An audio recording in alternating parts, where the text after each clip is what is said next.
So ఇక వెలుగు దినపత్రికలో ఉన్నటువంటి వార్తల్ని ఒక్కసారి మనం చూస్తే, ఇక్కడ సొమ్ముతో దుబాయ్లో దందా, లీడర్లు సినీ ఇతర ప్రముఖుల పెట్టుబడులకు అడ్డాగా యుఏఈ, కేదార్నాథ్ అనుమానాస్పద మృతితో బయటకు వస్తున్న భాగోతాలు, 10 ఏళ్లలో రాష్ట్రంలో భూముల మైనింగ్ కాంట్రాక్టులు, ఇతర మార్గాల్లో వేల కోట్ల సంపాదన, ఆ సొమ్మంతా హవాలా, క్రిప్టోకరెన్సీ రూపంలో దుబాయ్కి తరలింపు, అక్కడ రియల్ ఎస్టేట్, హోటల్స్, చమురు, గోల్డ్ బిజినెస్ ఇన్వెస్ట్మెంట్స్, ఆ తర్వాత ఉత్తర తెలంగాణ నుంచి గల్ఫ్లో 10 మంది కీలక నేతల వ్యాపారాలు, నెలలో కనీసం 4-5 సార్లు దుబాయ్కి చక్కర్లు, బినామీలు, బ్రోకర్లతో నెట్వర్క్, ఆర్థిక అవకతవకలపై ఈడీ, ఐటీ ఫోకస్ చేసింది. రాష్ట్రంలోని బడా రాజకీయ నేతలు, సినీ, ఫార్మా, ఇతర రంగాల్లోని ప్రముఖులు తమ పెట్టుబడులకు దుబాయ్ని అడ్డాగా మార్చుకున్నారు. ఇక్కడ వ్యాపారాల్లో, కాంట్రాక్టుల్లో సంపాదించిన సొమ్మంతా హవాలా, క్రిప్టోకరెన్సీ రూపంలో దేశ సరిహద్దులు దాటిస్తున్నారు. ఏటా వేల కోట్ల రూపాయలు అక్రమ మార్గంలో దుబాయ్కి తరలించి అక్కడ దందాలు సాగిస్తున్నారు. Real estate, hotels, gold business, చమురు బావుల ఇతరత్ర రంగాల్లో బినామీల పేర్లతో ఇన్వెస్ట్ చేస్తున్నారు. గతంలో తమ అవినీతి సొమ్మును స్విస్ బ్యాంక్లో దాచుకునేవారు, కానీ ఇప్పుడు యూఏకి షిఫ్ట్ అయిందట రియల్ భూమి పెంచి సంపాదించి. గత ప్రభుత్వంలో కొందరు హైదరాబాద్ చుట్టూ రంగారెడ్డి, మేడ్చల్, మల్కాజ్గిరి, సంగారెడ్డి జిల్లాలో వేల ఎకరాల భూములను కూడబెట్టుకున్నారు. 100 ఎకరాల వివాదాస్పద భూములను తక్కువ ధర కొని తర్వాత ధరణి పోర్టల్ సాయంతో ప్రొహిబిటెడ్ లిస్టులో నుంచి తొలగించడం ద్వారా సొంతం చేసుకున్నారు. ఇక్కడ కేసీఆర్ గారి హయాంలో జరిగిన 10 ఏళ్ల విధ్వంసం పరిపాలనలో జరిగిన విధ్వంసం ఇది. మొత్తం ఈ తెలంగాణ మొత్తం కరగనాకి దుబాయ్కి ఎత్తుకొని పోయిరట సొమ్మంతా.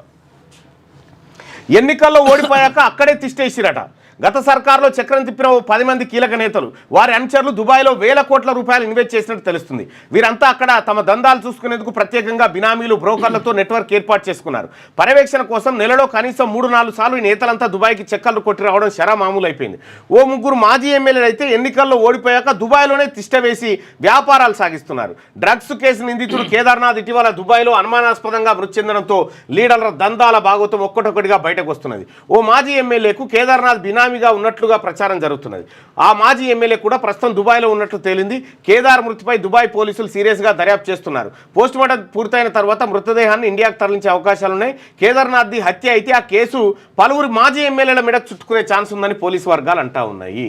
అంటే ఇవన్నీ కూడా ఇప్పుడు దుబాయ్లో ఒక మర్డర్ జరిగింది, రాజలింగమూర్తి హత్య జరిగింది. ఆ తర్వాత కేసీఆర్ రాజలింగమూర్తి వేసిన కేసుకు సంబంధించిన పిటిషన్ టైప్ చేస్తున్న వకీలు కూడా చచ్చిపోయిండు.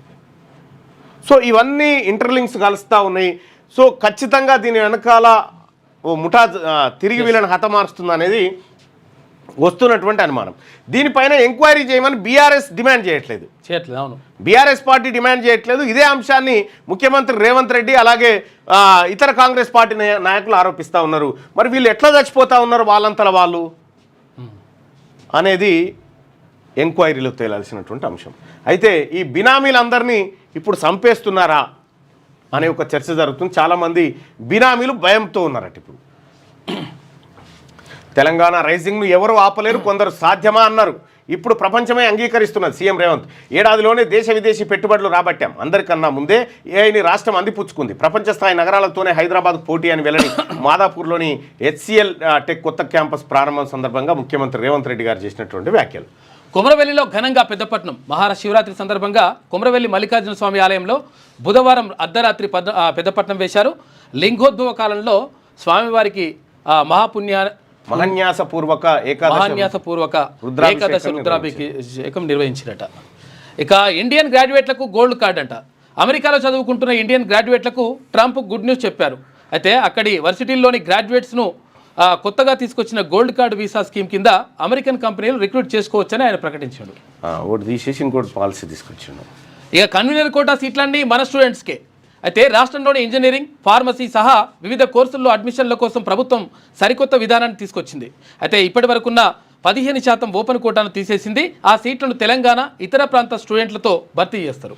రైట్గా కేసీఆర్ చెప్తేనే 60% అడ్వాన్సు, కాళేశ్వరం బ్యారేజీల అదనపు పనులకు ముందుగానే నిధులు ఇవ్వాలన్నారు. జ్యుడిషియల్ కమిషన్ ఎంక్వైరీలో రిటైర్డ్ ఈఎన్సీ మురళీధర్ వెల్లడి. బ్యారేజీలకు ఎంత ఖర్చు అయిందని ప్రశ్నించిన కమిషన్ 9,000 కోట్ల వరకు ఖర్చు అయి ఉంటుందన్న మురళీధర్. డిపిఆర్లో 13,559 కోట్లతో అంచనాలు ఇచ్చారని కమిషన్ ఫైర్. బ్యారేజీలో నీళ్లు నిల్వ చేయాలని చెప్పింది కేసీఆరే. నల్లా వెంకటేశ్వర్లు. వ్యాప్కోస్ డిపిఆర్ ఖర్చు 649 కోట్లు కాదు 19 కోట్లేనని వెల్లడి.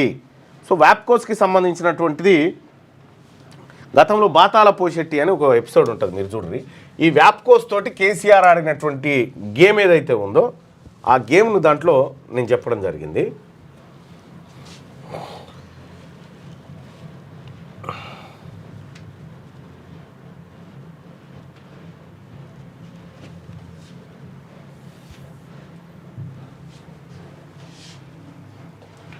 శనైశ్వరం ప్రాజెక్టు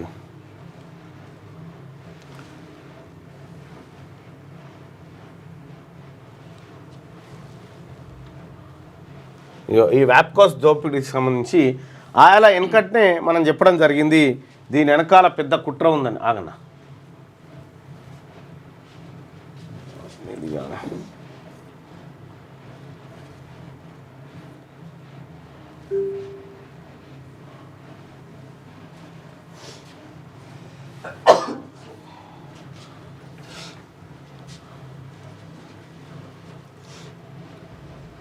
ఇది ఎవరిని ఉద్దేశించింది కాదని చెప్పినా మీరు నమ్మరు కాబట్టి చెప్పనని.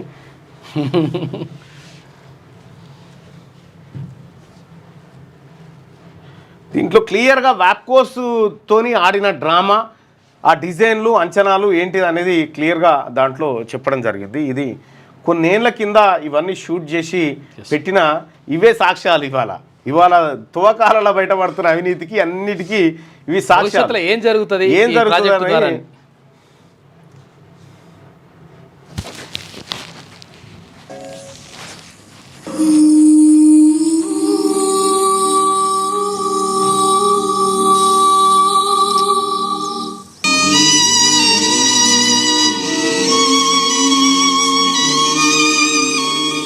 మీరు ఇట్లా కచ్చదాగుడు మంచిగా లేదయ్యా, జరం నీళ్ళు కలుపుకోరయ్యా. మనసు బాగలేదురా నర్సిగా. జరాగుదోరా తెచ్చా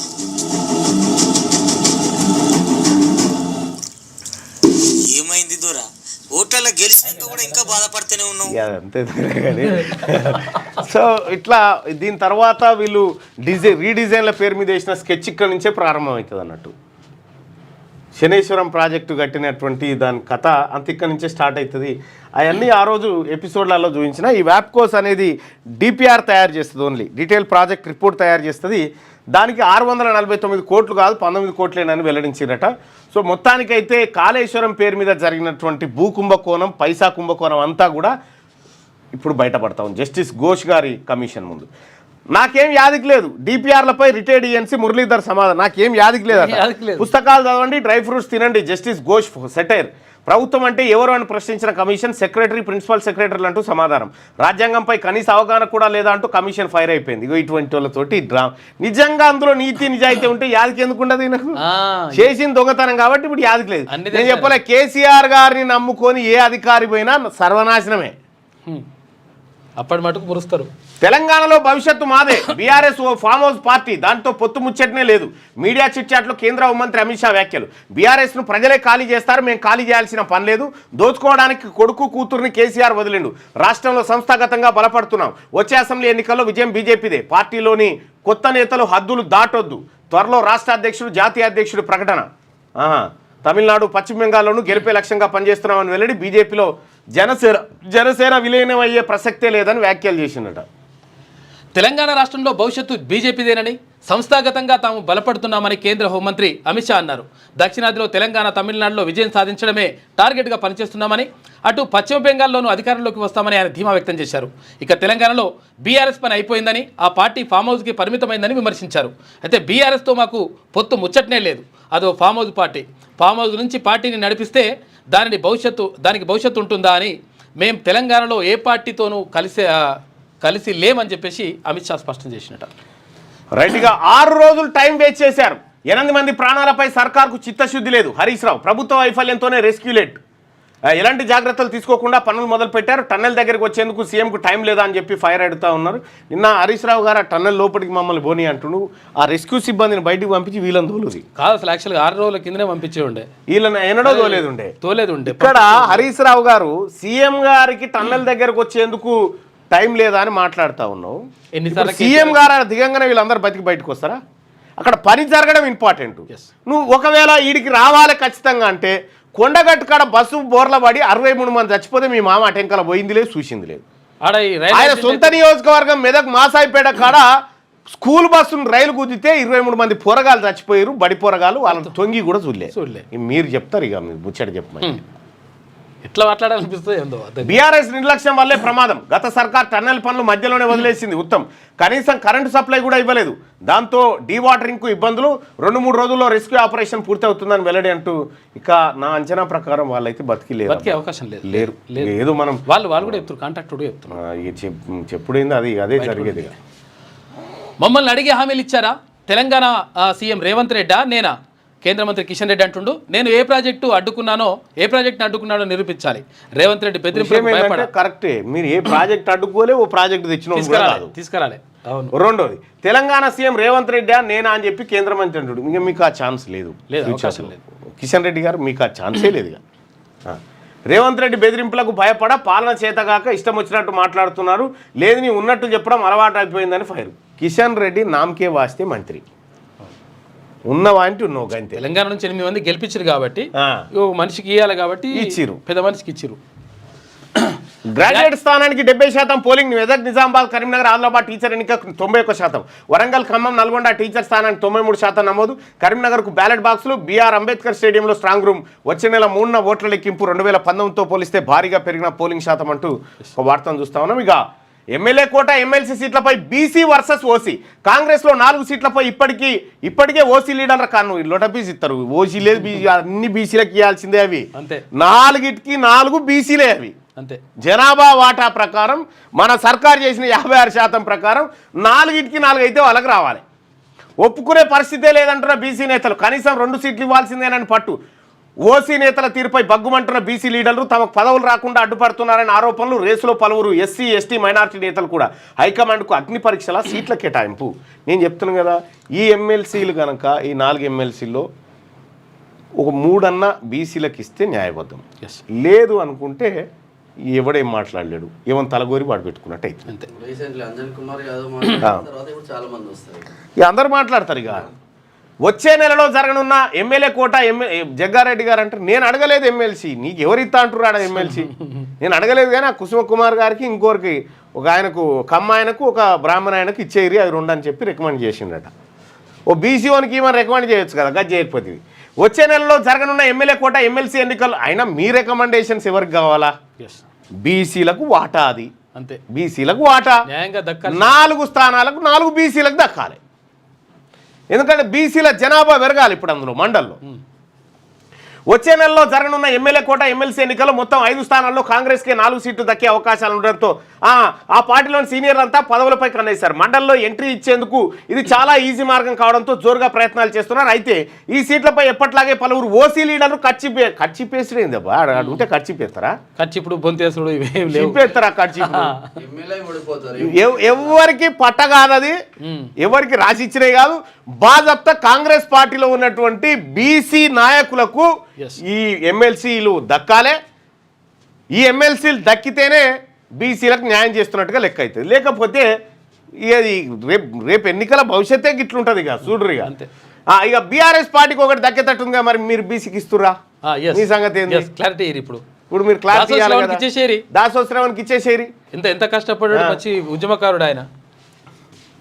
అయితే ఈ సీట్లపై ఎప్పట్లాగే పలువురు ఓసీ లీడర్లు ఖర్చుబేగా సామాజిక సమీకరణ ఆధారంగానే ఎమ్మెల్సీ సీట్లు భర్తీ చేయాలనే డిమాండ్ బలంగా వినిపిస్తున్నది. ఇటీవల కులగణన చేయడంతో బీసీల లెక్కలు కూడా తేలాయి. బీసీలు ఏకంగా 56% ఉండడంతో ఆ వర్గం నేతల్లో ఆత్మవిశ్వాసం పెరిగింది. ఇదే అదనుగా కాంగ్రెస్లోని బీసీ నేతల స్వరం పెంచుతున్నారు. తీన్మార్ మల్లన్న, అంజన్ కుమార్ యాదవ్ సొంత పార్టీలో కొందరు ఓసీ నేతల తీరుపై తీవ్రస్థాయిలో విరుచుకుపడ్డారు. జనాభాలో సగానికి పైగా ఉన్న బీసీలను అనగదొక్కుతున్నారని. ఇంకా అనగదొక్కుడు ఏం లేదు భయ్, మేమేం వంగటానికి సిద్ధంగా లేదు. టైం వస్తే మేము కూడా దొక్కుతాం. మీరు ఎప్పుడు వంగుతారా అని చూస్తున్నాం. మేము కూడా ఉన్న బీసీలను అనగదొక్కుతున్నారని మండిపడ్డారు. ఏ స్థాయిలో అన్యాయం జరుగుతుందో ఉదాహరణలతో సహా బయట పెట్టగా వారి వ్యాఖ్యలు రాజకీయంగా పెనుద్దుమారని రేపుతాయి. మరి బీసీలు 30 ఏళ్ల నుంచి వాళ్ళు కాంగ్రెస్ పార్టీలో పనిచేస్తున్నారని చెప్పి ఎవరు ఆయన పేరు జగ్గారెడ్డి గారు అంటా ఉన్నాడు. ఏమని వాళ్ళు 30 ఏళ్ళ నుంచి కాంగ్రెస్ పార్టీని పట్టుకొని ఉన్నారు అని చెప్పి అంటున్నారు జగ్గారెడ్డి గారు. ఆ 30 ఏళ్ళ నుంచి కాంగ్రెస్ పార్టీని పట్టుకొని ఉన్నటువంటి వాళ్ళకు ఎవరైతే ఇప్పుడు వదినమ్మకి ఇచ్చినటువంటి కార్పొరేషన్ ఉందిగా, అదొకటి ఇచ్చే వీళ్ళకు. అది తీసేసి వీళ్ళకి ఒకటి ఇచ్చేసి న్యాయం చేయి. రెండోది 40 ఏళ్ళ నుంచి కాంగ్రెస్ పార్టీ గోడలను గీక్తున్న గాంధీ భవన్ గోడలను గీక్తున్న బీసీలను 100 మందిని చూపిస్తాం. పుట్టినప్పటి నుంచి ఉన్న వాళ్ళు కూడా. పుట్టినప్పటి నుంచి. ఈ గోడలు గీక్తున్న వాళ్ళను 100 మందిని చూపిస్తాం. పుట్టినప్పటి నుంచి 30 ఏళ్ళు కాదు ఇది. ఇదైతే యుద్ధమే. ఇప్పుడు గ్రాడ్యుయేట్ ఎమ్మెల్సీ ఎన్నికలు ఇవి తేలిపోతాయి. దీంతో ఏం జరుగుతుందో లెక్కలు అందరికీ ఉన్నాయి. ఆ లెక్కలు అయిపోయిన తర్వాత ఈ లెక్కల మీదనే రాష్ట్రానికి 40, ఏపీకి 20 టీఎంసీలు. 2 రాష్ట్రాల అవసరాలకు కృష్ణా బోర్డు కేటాయింపులు. ప్రస్తుతం సాగర్, శ్రీశైలంలో అందుబాటులో 60 టీఎంసీలు. నీటిని పొదుపుగా వాడుకోవాలని 2 రాష్ట్రాలకు సూచన. ఏపీకి 16 టీఎంసీలు ఇవ్వాలని తెలంగాణ డిమాండ్. 2 వారాలు కీలకమన్న ఏపీ. 23 టీఎంసీలకు పట్టు. 2 వారాల తర్వాత ఈఎన్సీల సమావేశం అవ్వాలని సూచన. రాష్ట్రానికి 40 టీఎంసీలు, ఏపీకి 20 టీఎంసీలు అని చెప్తా ఉన్నారు. కానీ ఇది కాదట, 16 టీఎంసీలు ఏపీకట, తర్వాత ఒక 30 చిల్లర టీఎంసీలు తెలంగాణకి ఇస్తారని చెప్పి తెలుస్తూ ఉంది. సో అది చూడాలి. ఒకసారిగా ఆంధ్రజ్యోతి వార్త చూద్దాం.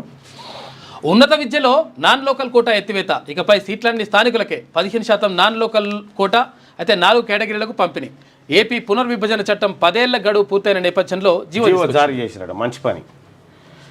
తెలంగాణ పరుగు ఆగదు. రాష్ట్రం క్రేజ్ పెట్టుబడులతో తెలిసొచ్చింది.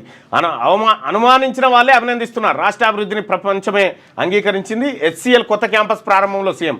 గోల్ఫ్ కోర్సు, విల్లా భూముల వివాదాన్ని సామరస్యంగా పరిష్కరించుకుందాం. సీఎంను కలిసిన ఎంఆర్ వ్యవస్థాపకుడు. గత అధికారుల కమిటీకి అదనంగా న్యాయ నిపుణుల కమిటీ ఏర్పాటు చేయాలన్న సీఎం. వైఎస్ హయాంలో ఏఎంఆర్ భూముల కేటాయింపులు ప్రస్తుతం విలువ 40,000 కోట్ల పైనే ఉందట ఆ భూములకు సంబంధించి. కేంద్రం పన్నుల్లో రాష్ట్రాలకు మరింత కోత. ఇక ప్రస్తుతం ఉన్న 41% వాటా నుంచి 40% తగ్గించే యోచనట. 2026-27 నుంచి అమలు. అక్టోబర్లో ఆర్థిక సంఘం ప్రతిపాదన 4.8% ఆర్థిక లోటు అంచనాలే కారణం. ఆచరణలోకి వస్తే కేంద్రానికి ఏటా 35,000 కోట్ల మిగులు. 35,000 కోట్లు రాష్ట్రాలదే. అయితే ఇక్కడ మనం ప్రజలందరూ కూడా గమనించాల్సింది ఏ రకంగా దోపిడీ జరుగుతూ ఉందో చూడండి. కేంద్రము మంచిగా నిమ్మలంగా చేసుకుంటూ వస్తుంది. మనం మేల్కొనే లోపే ఈ దుకాణం అంతా బంద్ అవుతుంది. ఈ సౌత్ ఇండియా ప్రజలు గమనించాల్సింది ఒకటి ఉంది.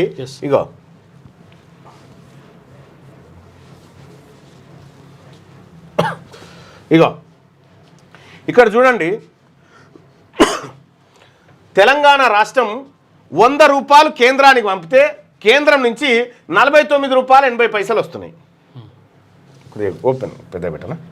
ఓకే. తెలంగాణ రాష్ట్రం 100 రూపాయలను కేంద్రానికి పన్నులు కడితే అందులో 49 రూపాయలు వాపసు వస్తున్నాయి. కేరళ 100 రూపాయలు పంపిస్తే 13 రూపాయలు వాపసు వస్తున్నాయి. తమిళనాడు 100 రూపాయలు పంపిస్తే 29 రూపాయలు వాపసు వస్తున్నాయి. ఏపీ 100 రూపాయలు పంపితే 46 రూపాయలు వాపసు వస్తున్నాయి. ఇక ఇదేమో సౌత్ ఇండియా పరిస్థితి. మహారాష్ట్ర 100 రూపాయలు, ప్రతి 100 రూపాయలకు 7 రూపాయల 70 పైసలు వాపసు వస్తున్నాయి మహారాష్ట్రకు. ఇక గిటు చూడ్రి. బీహార్ 100 రూపాయలు కేంద్రానికి కడితే 922 రూపాయలు బీహార్కు వస్తున్నాయి. చూసుకో. ఇక ఉత్తరప్రదేశ్ 100 రూపాయలు కేంద్రానికి కడితే 333 రూపాయలు వాపసు వస్తున్నాయి. అంటే వీళ్ళ సొమ్ము వీళ్ళు తింటారు. సౌత్ ఇండియా సొమ్ము ఇక వీళ్ళు తింటా ఉన్నారు. మధ్యప్రదేశ్కు 279 రూపాయలు వస్తున్నాయి వాపస్ 100 కడితే. ఛత్తీస్గఢ్కు 282.